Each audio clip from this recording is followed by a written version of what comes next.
Bismillahirrahmanirrahim. Assalamualaikum warahmatullahi wabarakatuh. Saya Sri Tuti Alawiyah dari kelas B20 dengan NIM 23811300766. Pada sesi kali ini untuk pemenuhan tugas UTS MK Pengembangan Kurikulum akan menjelaskan materi pembelajaran tentang teori belajar. Teori-teori belajar memberikan kerangka pemahaman tentang bagaimana manusia menyerap, mengolah, dan mengingat informasi. Ada beberapa teori utama yang menjelaskan proses belajar, masing-masing dengan fokus dan pendekatan yang berbeda. Berikut adalah teori-teori belajar utama yang sering dikaji dalam psikologi pendidikan. Untuk yang pertama yaitu teori belajar behavioristik. Teori belajar behavioristik berfokus pada perubahan perilaku yang dapat diamati dengan hasil dari respon terhadap rangsangan tertentu. Menurut pendekatan ini, belajar terjadi melalui proses conditioning yang di sini dibagi menjadi dua. Menurut Ivan Pavlov, yang pertama yaitu classical conditioning.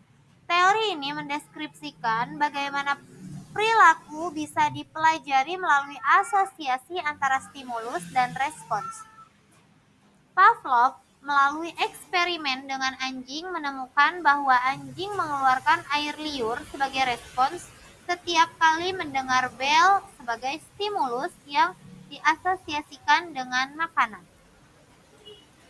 Untuk kondisi yang kedua, oleh B.F. Skinner, yaitu operant conditioning. Skinner memperkenalkan konsep reinforcement dan punishment untuk mengubah perilaku. Dalam teori ini, perilaku yang diikuti dengan konsekuensi positif, yaitu reinforcement, cenderung diulang. Sementara perilaku yang diikuti dengan konsekuensi negatif atau punishment cenderung akan dihindari. Pendekatan behavioristik menekankan pentingnya lingkungan eksternal dalam mempengaruhi proses belajar, dengan sedikit perhatian pada proses internal. Teori ini berguna dalam konteks pendidikan karena dapat diterapkan melalui penggunaan penghargaan atau biasa kita sebut dengan apresiasi atau hukuman. Kita bisa sebut dengan punishment untuk membentuk perilaku siswa. Untuk teori belajar yang kedua yaitu teori belajar kognitif. Teori belajar kognitif berfokus pada proses mental yang terjadi selama pembelajaran, seperti persepsi, memori, dan pemecahan masalah. Teori ini lebih menekankan pada cara individu mengolah informasi daripada respons langsung terhadap rangsangan. Nah, tokoh-tokoh utama dalam teori kognitif meliputi berikut.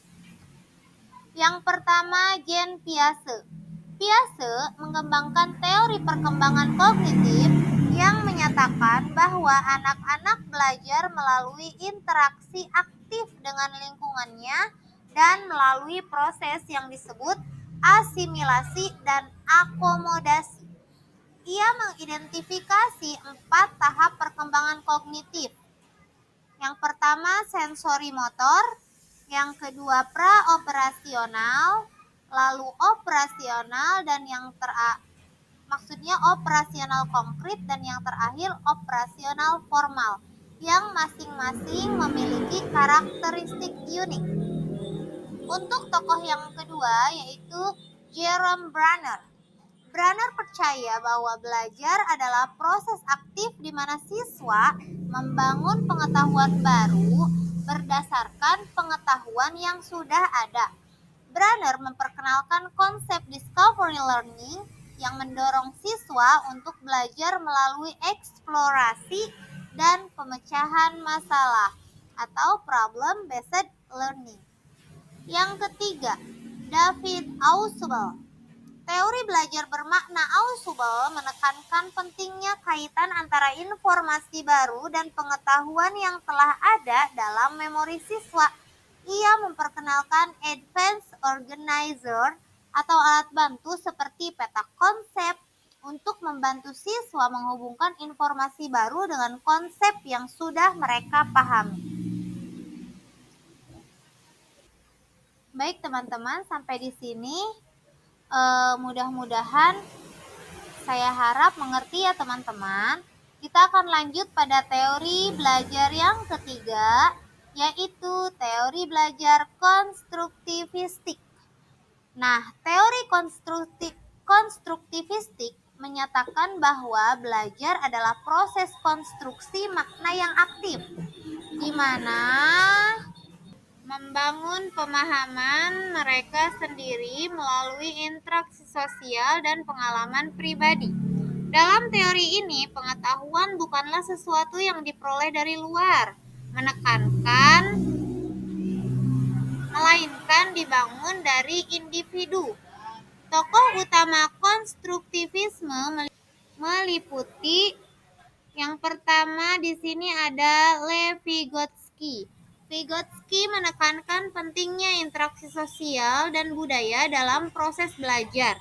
Ia memperkenalkan konsep Zone of Proximal Development atau ZPD yang menunjukkan bahwa siswa belajar paling efektif ketika didampingi oleh yang lebih kompeten, baik itu guru maupun teman sebaya. Pendekatan ini juga melahirkan konsep scaffolding atau dukungan bertahap yang diberikan guru hingga siswa mampu melakukan tugas secara mandiri. Nah, untuk tokoh yang kedua ini Jean Piaget. Meski lebih dikenal dalam teori kognitif, Piaget juga diakui sebagai salah satu dasar dari konstruktivisme karena ia percaya bahwa anak-anak secara aktif membangun pemahaman mereka melalui interaksi dengan lingkungan. Konstruktivisme merubah pendekatan pengajaran, mendorong guru untuk menciptakan situasi belajar yang interaktif dan memberikan kesempatan bagi siswa untuk berpikir kritis. Baik, sekarang kita berangkat pada teori belajar yang keempat, yaitu teori belajar humanistik.